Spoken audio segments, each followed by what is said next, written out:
سلام الله عليكم. هذا شفار مربي الظفار كيدي الامانه وكيقول ماشي انا مريح، كيتسنى صحابو في الطوموبيل حيت مشاو يأديو واحد السرقه، وهذا راه واحد من صحابو سميتو اللوين ومعاه جوج اخرين القويديمه والمنط داخلين على واحد المتحف وداخلين ليه من البنايه اللي اونفاس معاه. خوتنا كانوا مجهزين باحدث التقنيات، قاريين الهندسه التكنولوجيه والتخصص لوصوص، باغيين يضربوا ليه الخزنه ديالو. وصلوا للخزنه اللوين والموستاج، ولكن المرات بقى في السطح يحلوا في الخزنه وصاحبهم اللي كيتسناهم في الطوموبيل وقفوا البوليس وراه. والموستاج واحد اللحظه كيقول لوين هانا غنطلع نتسناك الفوق، واللوين جالس كيحل في الخزنه، طبق الهندسه ودخل العدسه كاميرا صغيره كيشوف بها من النظر. والقويديمه وصل للسطح وقال ليه المرات فين الامانه، كيصحابهم ضربوها. قال لها ودي راه مازال ما كاين والو، ما تاقش فيه وما يتزايدوا في الهضره، وهو يجبد الفردي وتيلا فيه تلاح من الفوق طاح على البوليس. وخونا اللي كان كيتسناهم في الطوموبيل علق، هما يتبعوه البوليس. واللوين وصل الجوهره اللي كانوا باغيين يشفروا، والبوليس كانوا جايين قاصدين الخزنه، واللوين كان خارج بالامانه وهما جايين ليه. هرب ليهم طلع عند الملط بغى يحيد ليه الجوهره، وجاو البوليس حيد ليه الخنيشه اللي فيها الجوهره وتعلق، رجع من الحبل ديال البنايه اللي طلعوا منها. وملي وصل قلب القنيشه لقاها خاويه. واللوين جاي في الطريق حتى هو تلقى ليه الملط بالفردي. اللوين جبد لامون قطع الحبل وطاح في الطابق اللي تحت منه. البوليس حتى هما تبعوه، واللوين هرب للملط للطواليت ودخل من بلاصه التهويه وتعمق مزيان، ولقى واحد الطريق كتخرج في الطرقان، ومشى مع وحده كتخرج في واحد القنت ولصق الجوهره بالسكوت باش يرجع ليها. نقز بغى يحيد الفرطه، نقزوا عليه الشرطه، بغى يشرح ليهم، عرف هما باغينش يفهموا، هو يسلم امره. غاديين بيه بان ليه الموستاج مكسل ميت ما فهم والو. ضرب عامين ديال الحبس خارج فرحان، غادي قاصد خطيبته، هاز معاه بوكي ديال الورد،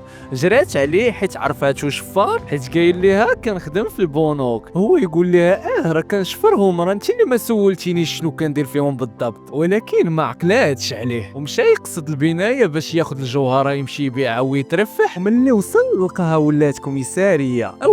خونا بغى يتصدى، ما تيقش لدرجه ولا كيسول بنادم واش فري كوميساريه. دخل يكتشف وكيدور في عينيه، هو يبان ليه ليفرور جايب الماكله، وهي طيح عليه الفكره. مشى بد الشكل ديالو ودير فيه ليفرور وجا قاصد الكوميساريه. دخلوا طالق التابهله وضرب حطه بحال النهار اللي كتصدى ومطبق الخطه. وصل عند البوليسي قال ليه سميتي جميل، والبوليسي قال ليه الله ودي ظلموك اخويا بهاد السميه. قال ليه ما علينا، باغي نطلع هاد الماكله لماليها، وهو راه حتى واحد ما طالب هاد الماكله، باغي غير منين يدوز للجوهره. البوليسي بطبيعه الحال ما خلاهش يطلع، دار ولقى بوليسي صاحبه مدابز مع الكارطه ديالو، ما بغاش يحل ليه الباب، ومشى لعندو كيطلب فيه باش يطلع معاه الماكله لماليها ولصقها فيه صحه. وهو في الحقيقه راه يشفر ليه الكارطه بلا ما يحس، دار ليه النشل. خونا شفار فنان ومربي سنان. ومن بعد كيمشي عنده واحد العميم صاحبه داير بحال شي فرملي داخل سوق راسو، وهو راه مزور خطير، وقال ليه يزور ليه الكارطه بشي سميه على اساس كوميسير. والعميم قدا مع المسائل وصايب ليه كارطه على انه كوميسير مخضرق. ضرب الحطه ديال المحققين وقصد الكوميساريه وغير مخرج السنطيحه وداير فيها كوميسير. واحد اللحظه لقى الفجوه قصد الطواليت باش يجبد الجوهره، وهذا واحد خونا شادينو البوليس فلتليو، هرب قصد الطواليت حتى هو. واللوين حال السقف دخل عليه، هبط وحل عليه الباب، ضربوا به غيب، وجاوه البوليس خرج عندهم دار فيها شدو. هما يسولوا على الشمكه محلوله، قال لهم بغى يهرب منها، وقدم لهم راسو على اساس انه كوميسير جديد. واستدعاه المدير وشاف الدوسي ديالو وتعجب حيت ما عمرو سمع به. واللوين جلوخو قال ليه كنت في مهمه في بلاد اخرى، وبكذا دخل ليه الشكل في العكلي. والمدير قال ليه مرحبا بك، وبما انك شجاع غتخرج تخدم مع واحد الكوميسير خاصو العوين، والكوميسير هو هاد الشاب هذا. واللوين عرف راسو تورط، وهو كان جاي على اساس هير نهار باش يجبد ديك الجوهره ويغبر، وما لقى ما يدير هو يقضي الغرض. خرجوا لواحد المهمه هما غاديين في الطريق، والشاب كيحاول يتعرف عليه وكيسول فيه، واللوين غير كيجلوق فيه وكيتهرب، وفي نفس الوقت دير فيها مخضرم. وصلوا للبلاصه فين غاديين،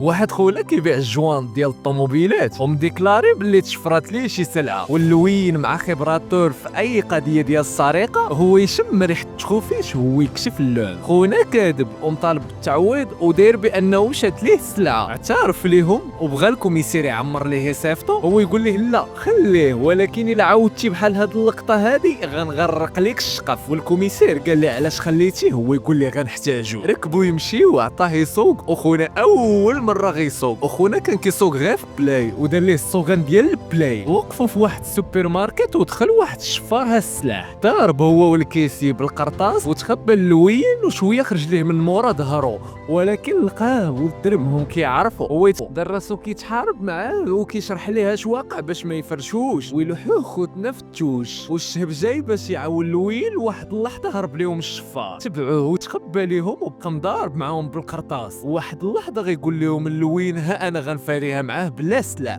وناس نطح بنطح تم غادي قاصدو، وصل عنده وحاول يثبتو وشرح ليه باش يخليه يشدو، ووعدو باش يبات ليله وحده ويطلقو. خونا كيعرف اللوين غير شفار ما فهم والو من اللي لقاه كوميسي. المهم اتفق معاه وعطاه الفردي وخلاه يضربو ودار ليه المينوط، وخوتنا ما فهم والو. واللوين زاد شهر عند البوليس وفرحانين به، هو راه جاي يمثل غير نهار يمنع ديالو وصدق مورط، وعيط عليه المدير ورقاه ولا هو رئيس الفرقه على الانجازات ديالو. واللوين بدا كيكبر عليه الماتش وطلع معاه الصهد، والمدير قال ليه بانه راه عينته هو رئيس الفرقه ديالك، وعطى الملف ديالو للشاب باش يصيفطوا للاداره ويقادوا ليه المسائل. واللوين عرف الدوسي ديالو غادي يمشي للاداره غادي يغرق، فرزو وهو يحيدوا ليه ولاحو في الزبل، ومشى طلع باش يقلب على الجوهره عاوتاني. بقى غادي كيقلب حتى وصل للسكوتش فين كانت، ولكن ما لقاهاش هي. سول واحد خونا بالعاني علاش مسرب الماء من هنايا، قال ليه واحد المره خسر وكان خاصهم يغرقوه بالماء باش يصاوبوه، يعني الجوهره مشات مع الماء لشي قنت. وخونا العميم جا عنده المرض كيقلب على اللوين، لقى شي اوراق مزورين بتصويرتو داهم. واللوين في الكوميساريه كل نهار كيقلب في قنت على الجوهره، وبقى كيقلب حتى لقاها في واحد المكيف ديال واحد البيرو. هو يوقف عليه الشهب سولو وهو يصدرو، قال ليه سير كنصايب فيه،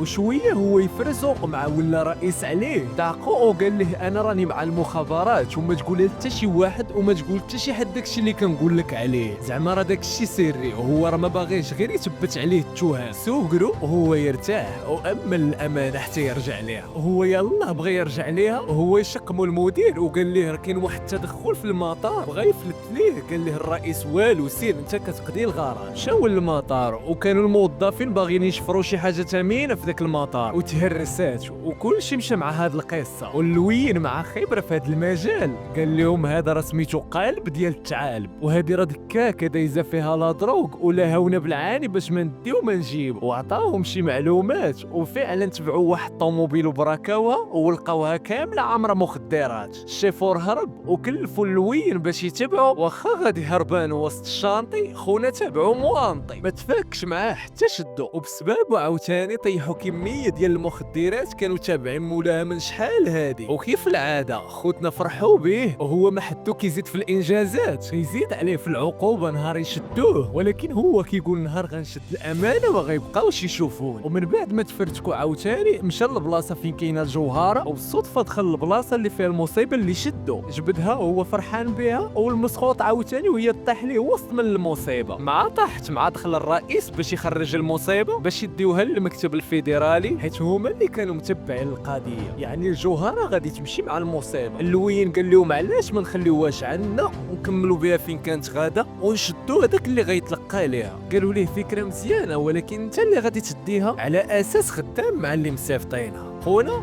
زاد تورط في مهمه كبر واتفقوا معاه باش يقضي الغرض، وهو القى الفرصه باش يخرج ولد دربهم اللي تشد في السوبر ماركت، ولكن المشكل عرفته هو الجوهره ولا باغي حقه حتى هو. قال لي هو يسير تنمنعها، ورجع عند البوليس ركبوا ليه المايك باش يبقاو يسمعوا ملي وصل عند العصابه، وجدوا ليه المسائل وركبوه مع اللي كان سايق هانيت، وشدوا الطريق واللوين غادي وكيزهاو طالق الموسيقى بحال خارج فلوسها. ووصلوا لمكان تسليم البضاعه ووقفوا، وهبط اللوين طلع عند المصيبه وجبت الجوهره ويلاه كيستمتع بها عاوتاني. طلع عليه ولد دربهم وقال ليه انا راه باغي الباي، خنق المايك باش ما يسمعوهش البوليس وكيصدر فيه، وطلع عليه الملط حتى هو حيد ليه الجوهره. وواحد اللحظه هزوهم العصابه بالعيار ما فاهمين والو، حط حطوهم نزلوا، والملط بغى يفرش اللوين مع العصابه، قال لهم راه بوليس، واللوين كيسنطح فيهم، ورئيس العصابه قال له ها كي لما كنتيش بوليسي تيري فيه، والبوليس عرفوه غيتورط، تدخلوا خلطات رصاص وكتسمع غير تر، واللوير بقى تابع لملط، عينو غير في الجوهره، هرب ليه بواحد الطوموبيل، تبعو كيجري يتعلق فيه اللور غادي وكيحاول يدخل لعندو، اخونا الملط دار كسيراتور واحد ديريكت للحدود ديال المكسيك، اللوين شافو غيدخل في البراج ديال الحدود وهو يتلاح، اخونا دخل المكسيك واللوين مشات ليه الجوهره، وقال البوليس تبعوه، قال ليه راه دخل المكسيك راه ما عندناش الحق، هو يهز الطوموبيل ديال البوليس وتبعو دخل عليه المكسيك، قرب ليه سبقو وبراكاه وقلبو وخرج لعندو وبقى كيتبت فيه اللوين، وقال ليه بانني انا راه قادر نخرجك من هاد الورطه، قال ليه راه ليا ديك الامانه وغنعطيك حقك وغنخرجك من هاد الورطه، ولا ملط شد فيه السحور وامن ليه وعطاه ديك الامانه، اخونا هو يمانطو مع الطوموبيل والبوليس جاي اللي يشدوه، ورجع هو في حالته دخل الميريكان، ولقى البوليس سولو عليه في العالم كامل وما لقاو سميتو مع البوليس، قال لهم لا انا من المخابرات ديال المكسيك حيت اصلي مكسيكي، وما كمل معاهم الهضره حتى رجع للحدود ديال المكسيك باش ما يشدوش، وفي الاخر عاقوا به باللي كان كاذب عليهم، ولكن فات الاوان، ما غيقدروا يديروا ليه والو، ودخل يكمل حياته في المكسيك، ودابا الجوهره غادي يبيعها وما كاين غير البضخ، وهنا غادي تكون سالات القصه ديالنا، ولدعم المحتوى ما تنساش معاك واحد لايك وواحد سبسكرايب باش ديما يوصلك الجديد ديالنا.